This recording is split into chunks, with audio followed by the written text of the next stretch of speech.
ओम शांति। सभी भाई बहनों को दिल से नमस्ते। आज हम सुनेंगे खुशी का नया पासवर्ड क्या है, खुशी का मतलब क्या है। आज यही हम सुनने वाले हैं। चलिए हम शुरू करते हैं। खो का मतलब है खूबी अर्थात विशेषताएं। सी का मतलब है देखना। सी का मतलब है सीखना। अर्थात हमारे अंदर जो खूबियाँ हैं उसको देखना है और दूसरे के अंदर जो खूबियाँ हैं उसको भी देखना है और उस विशेषता को सीखना भी है। बाबा कहते हैं हम सब स्टूडेंट है, हमारा काम क्या है, पढ़ना और पढ़ाना। इसी अनुसार हम होली हंस बनकर अपने अंदर और दूसरे के अंदर विशेषता को देखेंगे और दूसरे से जो विशेषता है उनको भी सीखेंगे। जैसे बाबा मामा दादी दीदी और अनन्य भाई बहन है, उनके अंदर जो विशेषताएं है उसी को भी हम सीखना है। इसको कहते हैं खुशी। और देखेंगे सीखेंगे तो आगे बढ़ेंगे। कहते हैं पढ़ना है और पढ़ाना है, हमें सीखना है, दूसरों को सिखाना है, इसलिए आगे बढ़ेंगे। मान लीजिए हमारे अंदर ये विशेषता नहीं थी, उनको देखकर फिर हमने सीख लिया और फिर खुशी होगी ना।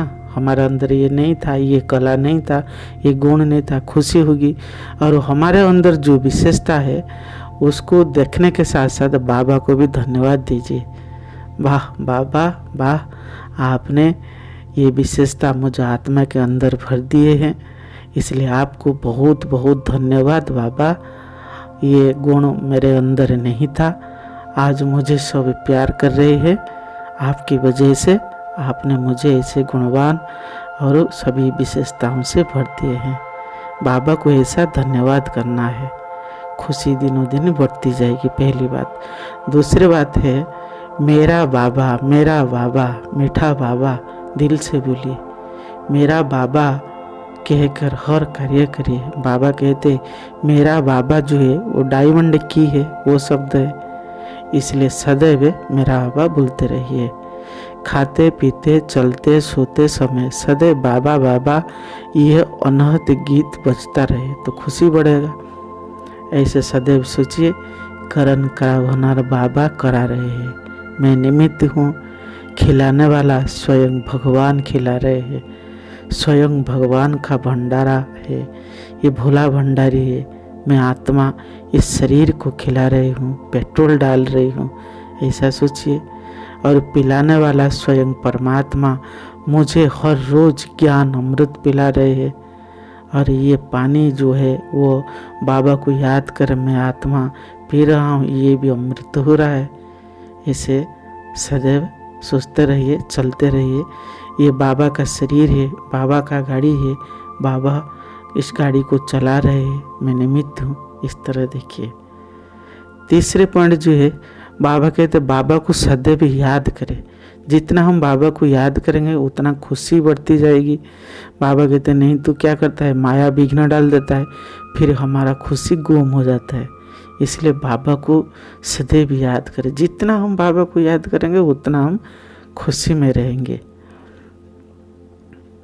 और नेक्स्ट पॉइंट जो है निस्वार्थ सेवा करें और निस्वार्थ बाबा को याद करें। हमें जो सेवा करते हैं, क्या करते हैं, हमारे कुछ ना कुछ स्वार्थ भी रह जाता है। हम सोचते बहन ने मुझे टोली खिलाएगी और मेरा नाम भी लिया जाएगा। अगर नाम ले लिए, टोली आपको खिला जाए, कच्चा फल खा लिए तो आपका खुशी सदैव नहीं रहेगी। इसलिए सदैव निस्वार्थ होकर सेवा करें।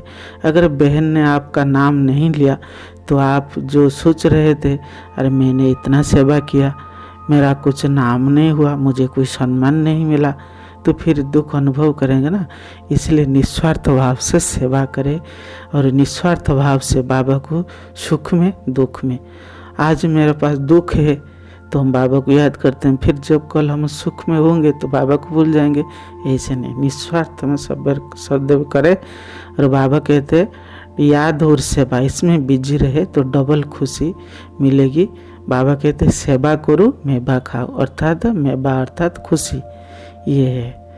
फिर छठा पॉइंट जो है, दुख भरी बातों को आप भूल जाइए।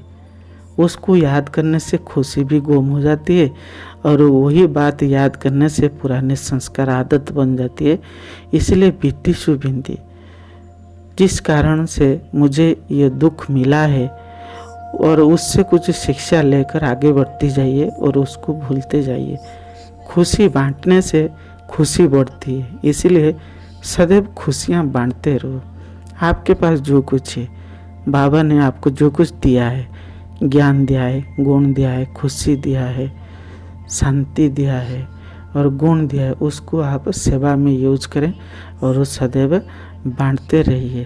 कहते हैं खुशी जैसा खुराक नहीं, खुशी हम सदैव खाना चाहिए, वो आत्मा को तंदुरुस्त रखेगी। जैसे हम भोजन खाते हैं शरीर तंदुरुस्त रहती है, वो भी खुशी को हम याद करेंगे, खुशी के पल को याद करेंगे।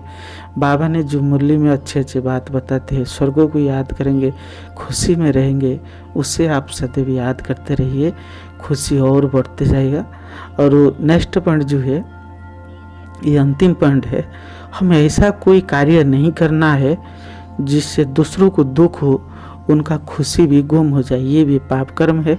इसलिए सदैव पुण्य कर्म करना है। हमें ऐसे कार्य करना है दूसरी की उमंग उत्साह बढ़े, उनको भी खुशी मिले और वो भी बाबा से और जास्ती प्यार करे। हमें ऐसा कार्य करना है, किसी को दुख नहीं देना है और किसी को रुलाना नहीं है और ऐसा बोल नहीं बोलना है उनका भी खुशी गायब हो जाए, ये भी पाप है। और उनका भी गायब हो जाता है, हमारा तो पाप होता है, हमारा भी वो खुशी भी गुम हो जाएगा। इसलिए जो देंगे वो ही पाएंगे। कहते हैं जैसा कर्म ऐसा फल, जैसा करनी ऐसा भरनी, जैसा बोएंगे ऐसा काटेंगे। इसी अनुसार हम अच्छा बोएंगे तो अच्छा काटेंगे, सबको सुख देंगे, खुशी करेंगे तो हम पर भी सभी खुश होंगे। जब अंतिम शरीर छोड़कर जाएंगे तो भगवान से यही प्रार्थना करेंगे, हे प्रभु, ये आत्मा ने हमको इतना खुशी दिए है, स्नेह सहयोग दिया है, उनका भी भला हो जाए। इसलिए सदैव हमें खुशी में रहना है, दूसरों के लिए भी खुशी की कामनाएं दुआएं करनी है, बाबा से यही दुआएं करनी है, बाबा ये आत्मा सदैव खुशी में रहे और सभी आत्माएं खुशी रहे, मैं भी खुश रहूं। ये सब सदैव बाबा से ऐसे बातें करें तो आपका खुशी दिनों दिन बढ़ती जाएगा। यही है खुशी का नया पासवर्ड। ओम शांति।